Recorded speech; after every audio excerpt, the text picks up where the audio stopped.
My mom forgot to save dessert for my son at Thanksgiving, said he didn't earn it after the way he acted. My sister's kids got seconds. I helped my son with his coat and we left. At 10:13 p.m. Dad texted, "Transfer the mortgage tomorrow." I didn't argue, I don't know what's lower than humiliating your own grandchild to make a point, but whatever it is, my parents might already be there. It's one thing to play favorites. I've gotten used to that over the years. Watching my mom light up when my sister walks in, or hearing my dad call my brother's kids his real legacy. I've tolerated the subtle digs, the eye rolls when I mention anything Ethan does well, the way they brush past us in the hallway like we're visitors in their museum of golden grandchildren. But this was deliberate. They've always treated me like a failed experiment. I was the firstborn, the quiet kid who turned out to be inconvenient. I wasn't rebellious, I just started saying no. I stopped asking them to care about things they didn't. They wanted control. I gave them distance. And they never forgave me for it. It got worse after my divorce. I didn't cry on their couch or beg for help. I moved out, found a job that paid enough and bought my own house. They hated that part. Hated that they couldn't dangle money over my head. My dad offered to wrap my mortgage into the family trust, said it would streamline things, but I knew what that meant. He wanted his name on the deed. He wanted control. I politely declined. Ever since then, he's treated my financial independence like an insult. My brother Ryan sees it. He even said once, "You know you're the only one they can't manipulate? That's why they act like you're invisible." And he's right. He's not part of the problem, but he doesn't always step in either. Thanksgiving was the final push. We got there early, me and Ethan, because Ethan had helped make cranberry sauce and wanted to show my mom. She smiled politely, barely looked at it, and placed it behind her store-bought dish on the counter. I didn't say anything. I never do. Dinner was the usual chaos. My sister's kids got first pick of everything. My dad opened wine he said was only for grown-ups who know how to appreciate it, but then poured a glass for my sister's 12-year-old because she's mature for her age. Ethan asked why there weren't mashed potatoes this year. He wasn't rude about it, just curious, and my mom laughed and said because some people don't need any more starch. It was directed at him. I felt it. So we made it through dinner. Ethan was excited for dessert. He loves my mom's pumpkin cheesecake. He even helped set the dessert plates. My sister's kids got their slices first, of course. Big ones. They were already halfway through when the tray came back to my mom. Ethan stood there waiting. Smiling. She didn't even glance at him. Just said without blinking he didn't earn dessert after the way he acted. The room went quiet for a second. One of my sister's twins asked for seconds. He got them. Ethan turned to me and whispered, "It's okay." That was the part that got me. I grabbed his coat, helped him into it in silence and walked out. Didn't say goodbye. Didn't look back. Got home, made him a mug of hot cocoa and let him eat the backup cookies we'd made the night before. At 10:13 p.m. my phone lit up. A text from my dad. "Transfer the mortgage tomorrow. Don't be late." No question. No explanation. Like the night hadn't happened. I didn't respond. Just stared at the screen until it dimmed again. And I sat there thinking about how many times I'd excused this kind of behavior. How many holidays I'd let slide because that's just how they are. But watching my son be dismissed like that, on purpose for no reason, I felt something inside me finally go still. I transferred the mortgage the next morning. But not the way he expected. And definitely not for his benefit. Because if they wanted to cut me out, they were about to find out what that really looked like. I didn't hear from them the next day. Not a text, not a call to ask if Ethan was okay. It was like nothing had happened. My dad got his precious mortgage transfer, and in his mind that meant everything was settled. My mom posted photos of the dinner table online with captions about family, gratitude, and love. Love. The word almost made me laugh. That night, I kept replaying the look on Ethan's face when she told him he hadn't earned dessert. The way he accepted it, quiet and polite, like he already knew arguing wouldn't change anything. I think that was the moment I stopped making excuses for them. 2 days later, Ethan had a soccer game. Ryan showed up, same as always, with his youngest in tow. He's the only one in my family who consistently shows up for us, even when he doesn't have to. After the game, when the kids ran off to chase each other, he finally asked what happened at Thanksgiving. He said Mom had told everyone that Ethan had acted out, and that she was teaching him respect. I asked if he believed that. He just shook his head. He said he'd seen the way she talked to Ethan before, and that he didn't buy her version for a second. Then he said something that caught me off guard. "Tell me what you want me to do. Not what happened, not how can I help, but what do you want me to do?" It sounded like he'd already decided to take my side. He was just waiting for direction. I told him the truth, I was done. Done with the guilt trips, the financial strings, the pretending. I said I wanted to cut ties completely, even if that meant walking away from the family trust. Ryan didn't even blink. He said he understood. He told me that he and his wife had noticed how mom and dad acted toward me and Ethan for years, but they didn't want to interfere. I told him they didn't have to interfere, just stop protecting them from consequences. That night while I was putting Ethan to bed, my phone buzzed. A text from my mom. It was a photo of my sister's kids, smiling with forks in their hands, holding up the leftover cheesecake like trophies. Under it she'd written, "Next time maybe Ethan will earn a slice." I stared at it for a full minute, trying to decide if she was trying to be cruel or if she really thought that was funny. Either way, it didn't matter. I didn't show Ethan. I deleted the photo and blocked her number for the night. The next morning I called Ryan. I told him I wanted out of everything tied to our parents. The trust account, the family investments, the mortgage link, all of it. If they wanted to act like I didn't belong, then they were about to find out what that really meant. He agreed without hesitation. Said he'd talk to the family attorney and make it official. I could hear the weight in his voice, not pity but finality. By midweek my dad called twice. I didn't answer either time. The voicemail he left sounded rehearsed, like a mix between disappointment and control. He said he'd noticed some movement in the accounts, and wanted to make sure there weren't any misunderstandings. There were no misunderstandings. For the first time in my life I was completely clear. I opened my laptop that night and started writing everything down. Every little thing they'd done to belittle me or Ethan. Every backhanded comment disguised as advice. Every time I'd been told I was too sensitive, too cold, too ungrateful. I wasn't writing it for them. I was writing it so I'd never forget why I was doing this. Thanksgiving wasn't just the last straw. It was the proof I needed. They thought I'd swallow it again, pretend it was fine, show up at Christmas smiling like always. But not this time. This time I wasn't going to play nice. About a week after Thanksgiving, my mom sent out one of her classic group emails. Subject line, "Christmas plans," with enough exclamation points to make it look like a celebration instead of damage control. She listed everything like nothing had happened.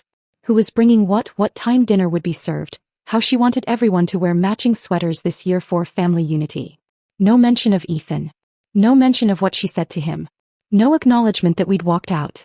She signed it off with some nonsense about letting go of past tension and starting fresh, for the sake of the grandchildren. That was her version of an apology, painting herself as the peacemaker while sweeping her cruelty under the rug. I didn't respond. I didn't need to. 2 days later Ryan called me. Said he'd met with the family's attorney just like we talked about. The trust could be split, technically difficult but not impossible.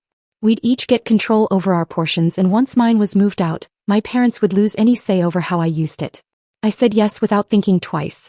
Ryan hesitated, said he wanted me to know Dad was already aware. He'd gotten wind of the request through the firm. Apparently, Dad called the attorney personally and tried to delay the paperwork, said I was being emotional, and that this would blow over if she calms down. He called me emotional. That was his defense. Like this was all hormones and spite and not 30+ years of being treated like a second-class daughter. Ryan sent me a copy of the email. My dad had CC'd him but not me. In it he said the words, "Laura is unstable right now. Please don't take irreversible actions based on a temporary outburst." I read that line 3 times. He didn't say I was hurt. He didn't say I had a point. He said I was unstable. I sat with that for a while. Later that night Ryan texted me and asked again, "Are you sure you want to do this?" I texted back, "Absolutely. And don't just do it for me. Do it so your kids don't grow up thinking this is normal." He didn't reply for a few minutes. Then I got, "We're not going to Christmas either." That's when it started to shift. I wasn't just the difficult daughter anymore. I was the one who finally broke the spell. But of course my parents didn't let it go. My mom tried to call 3 times in one day. I ignored all of them. She finally sent a text that said, "I don't know what kind of lies Ryan is feeding you, but you're letting him destroy this family." Lies. Destroy. Classic her. No admission, no responsibility, just a desperate grab for the narrative. I didn't answer. I didn't need to. I just forwarded it to Ryan, who replied with a single line, "She's scared." She should be. My sister messaged me next. Said mom was acting weird and kept crying in the kitchen, and dad was pacing like he was preparing for battle. She asked what was really going on and said she hoped we weren't overreacting about that dessert thing. I asked her one question. "Did you see what mom did to Ethan at Thanksgiving?" She didn't answer. "Did you see the look on his face? Did you even ask why we left early?" Still nothing. I let it sit. She hasn't messaged since. A few nights later, just after dinner, someone knocked on the door. It was almost dark out. Ethan was finishing his homework at the table. I looked through the peephole. It was my dad. I didn't open it. He knocked again. Harder this time. I stood there watching him shift his weight, frustrated, not used to being ignored. Ethan asked who it was. I said, nobody important. And I meant it. For the first time in my life, I wasn't just saying it out of anger. I wasn't trying to convince myself. I had finally stopped needing anything from them. And that terrified them more than anything else ever could.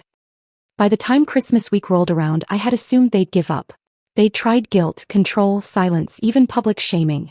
I thought maybe when none of that worked, they'd finally let it go. They didn't. On the morning of December 21st, I got a knock at the door. Certified mail. It was a thick envelope with my dad's name on the return address. Not handwritten, printed. Inside was a copy of a letter from their accountant, stapled to a typed note from my dad. The letter was about my trust split and the serious tax complications that can arise from emotionally motivated decisions. In bold, we strongly advise against sudden actions that could affect family property and long-term equity. I read the whole thing in my kitchen while Ethan sat at the table gluing pieces of felt to a school project. I didn't say anything. I just folded the letter, slipped it back in the envelope and dropped it in the trash. They still thought I was bluffing. That if they dragged it out long enough, if they layered on just the right amount of financial pressure, I'd cave. But they were pushing too hard. And worse, they were underestimating me. I sent a photo of the letter to Ryan. He called 5 minutes later. He didn't bother with small talk. Just said, hey. So, there's something you need to see. He emailed me a scan of a document I hadn't seen before. An old amendment to the lake house agreement. It was the property they'd remodeled into some grand second home. Apparently, 10 years ago when I helped them with part of the down payment, they added me as a partial co-signer. Temporarily, they said. But no one ever took my name off. And they forgot. Ryan had seen the paperwork when helping with his own refinancing, and that's when it hit him. If I was still on the deed, they couldn't do anything major with the lake house. Sell it, rent it, transfer ownership without my written consent. Then he said something I didn't expect. They're trying to lease it to a company this summer. Big money. Like 5 figures a month. It's already in talks. I was silent. Not because I was surprised by them trying to profit off it, but because they never said a word. No mention. No courtesy heads up. Not even a fake offer to cut me in. He asked, do you want to block it? I said, absolutely. He sent me the contact info for the property management company, and I emailed them a statement of partial ownership and a copy of the original deed. I let them know I wasn't authorizing commercial use and wouldn't be signing any agreements. 2 days later, my mom called 6 times in a row. I didn't pick up. Then she left a voicemail. It started calm. Then it didn't. She said I was sabotaging the family's financial goals. That Ethan needed to learn his place. That if I kept pushing, I'd regret it. Then she said the part that locked in everything I needed to hear. You're lucky we didn't say worse. He was out of line and you both need to learn some humility. She admitted it. Finally. She wasn't sorry. She felt justified. I forwarded the voicemail to Ryan. No comment. Just sent it. An hour later he texted, we're done. Officially. And then something I hadn't predicted happened. The next evening Ryan and his wife came over, with all of the Christmas presents our parents had dropped off for their kids. Still wrapped. They placed them on my living room floor. Ryan said if they're going to treat your kid like a stranger, they don't get to spoil mine. We opened them together. My niece and nephew played with Ethan like nothing was wrong. They laughed, shared, took turns. No tension. No awkward explanations. Ethan picked up a box labeled to our perfect grandson, and looked at me. I nodded. Go ahead. Inside was a remote-controlled drone. Brand new. Top of the line. He looked up at Ryan, surprised. Ryan just smiled and said, guess it found the right kid after all. Later that night, after the kids were asleep, Ryan told me something else. He said Dad had called him angry, cold, and paranoid. Asked if I was mentally stable. Asked if Ryan thought I needed intervention. Ryan told him no. That I was the most stable person in the family. Then he told him not to call again. I stood there in my kitchen, arms crossed, watching snow start to fall outside. I felt calm. Steady. For the first time in years. But I knew it wouldn't last. They weren't used to losing.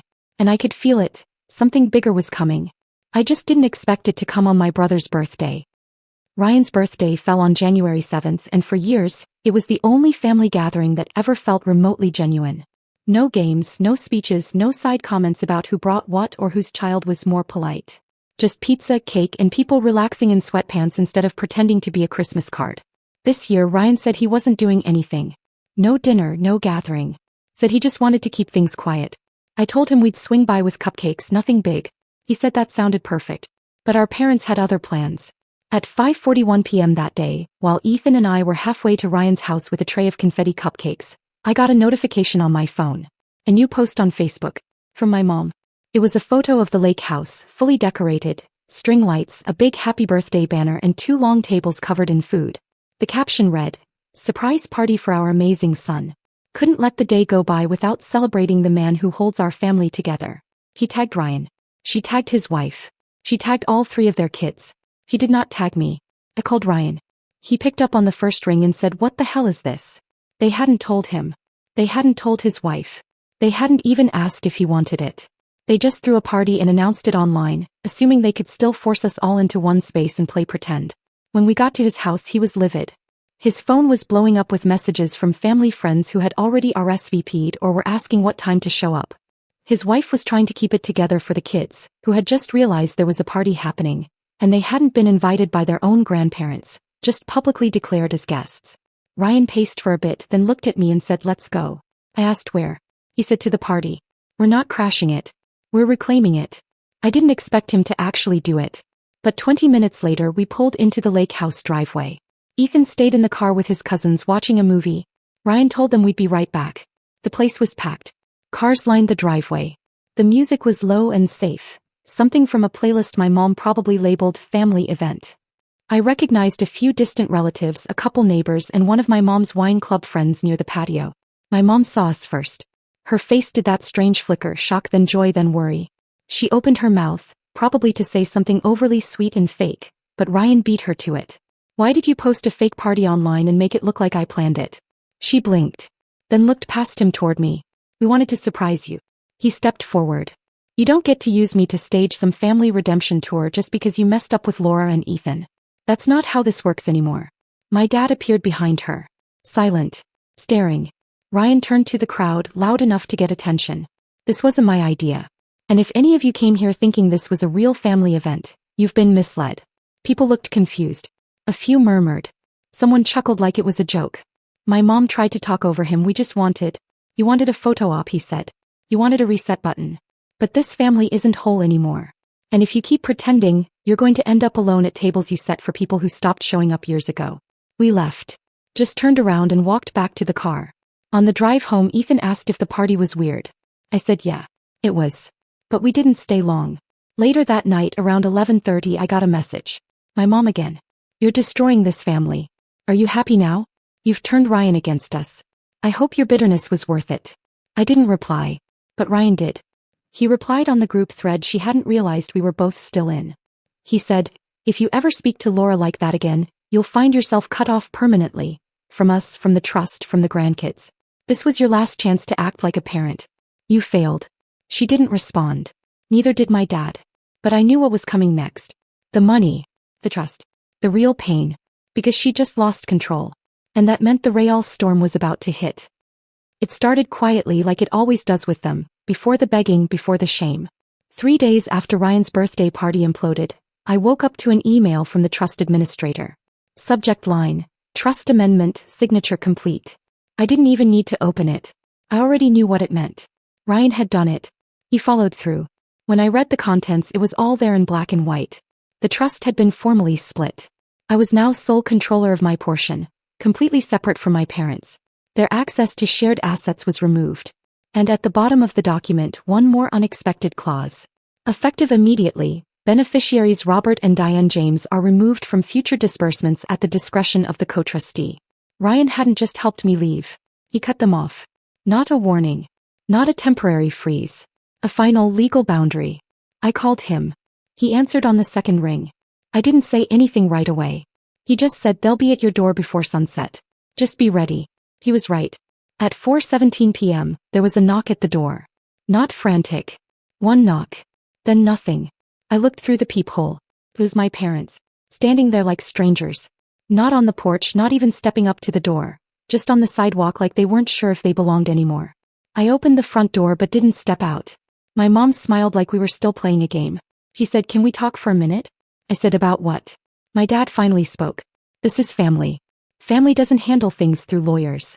I told him that was funny coming from a man who used contracts and mortgages as weapons. My mom stepped forward a little. "We just want to find a way back. We didn't mean for things to go this far." I asked her what she did mean then. When she told my son he hadn't earned dessert. When she mocked me in emails. When she used my brother's birthday to stage a public image reset. She didn't answer. She just lowered her voice and said, "We'll apologize. To Ethan. We're ready to admit we were wrong." I waited. Nothing else. No actual apology. No ownership. Just an offer to perform one. I said, "We don't need that anymore. You're a lesson, not a legacy." And I closed the door. No shouting. No threats. Just the end. That night she sent a long email. 5 paragraphs of melodrama. She wrote about forgiveness and how hurt she felt and how family should stick together. She claimed Ryan was being manipulated by me. She said we were stealing their future. Then in the last sentence she wrote, "You'll regret this when we're gone." I didn't respond. I forwarded it to Ryan. He replied 10 minutes later. "Effective immediately, I've removed their access to the contingency fund. They're out of the trust completely. Final distribution will be issued by next quarter, and then it's done." I just stared at that message. I didn't cry. I didn't smile. I felt something heavier. Closure. It wasn't clean. It wasn't triumphant. It was just real. A few days later, Ryan invited us over. Just him, his wife, the kids, and us. Ethan helped make lemon bars, his favorite. When we got there, Ryan was already setting up the backyard with string lights and lawn chairs. It wasn't a celebration, it was just peace. During dinner, the kids made their own table out of blankets and pillows in the living room. No rules, no stiffness. Just laughter and crumbs everywhere. At one point, Ryan raised his glass and said quietly, "To choosing peace even when it costs us blood." Everyone clinked glasses. Even Ethan with his juice. After dinner we sat in the yard listening to the kids giggle in the dark, catching fireflies. I checked my phone one last time. 2 missed calls from my mom. No voicemail. That was her final attempt. No words. No real apology. Just silence and expectation. I didn't call back. Because for the first time, we weren't the ones waiting to be loved. We were the ones who had moved on. And that was the real revenge. We didn't need them. Not anymore. The weeks that followed were eerily quiet. No more emails. No voicemails. No surprise visits. Just silence. The kind of silence that only comes when people realize they've truly lost control. I'd half expected my mom to try one last manipulation, maybe through a third cousin or mutual friend, but nothing ever came. Ethan didn't ask about them. Not once. He spent his afternoons helping me repaint the guest room, laughing when he accidentally dipped his elbow in the paint tray. He talked about school, soccer, the new book series Ryan's daughter got him into. Life went on simple and unburdened. One evening, I sat on the porch with a cup of tea watching Ethan and Ryan's kids draw chalk monsters on the driveway.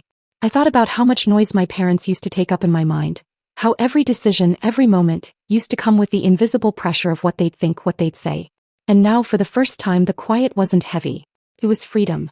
It didn't matter if they ever understood what they lost. What mattered was that I had stopped asking them to care.